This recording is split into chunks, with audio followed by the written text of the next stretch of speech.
এগুলো কি বলো তো? কেউ কেউ আবার এগুলো দেখে নাক সিটকাবে, অনেকের আবার দেখেছি খেতে ভালোবাসে কিন্তু বলতে লজ্জা পায়। আরে লজ্জা পাওয়ার কি আছে? লজ্জা ঘেন্নাকে বাদ দিয়ে একবার খেয়ে দেখবে এই গুগলির তরকারি, মাংসকেও হার মানাবে। আমার তো এই দিয়ে এক থালা ভাত খাওয়া হয়ে যায়। এবারে কি করে বানাবে দেখো। প্রথমে গুগলিগুলোকে গরম জলে ফুটিয়ে ভালো করে পরিষ্কার করে নিতে হবে। যেহেতু এগুলো পাকে হয় তাই খুব নোংরা থাকে, তাই ভালোভাবে পরিষ্কার করাটা জরুরি।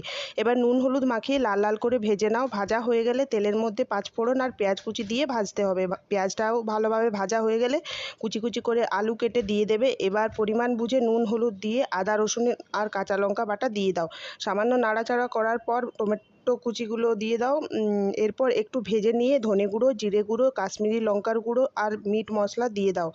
2 মিনিট মতো নেড়ে নিয়ে ভাজা গুগলিগুলোকেও দিয়ে দাও এর মধ্যে। এবার ভালো করে কষে নাও। কষানো হলে জল দিয়ে দাও, একটু ঢাকা দিয়ে রেখে দেবে। আলু আর গুগলিগুলো সেদ্ধ হয়ে গেলেই গরম গরম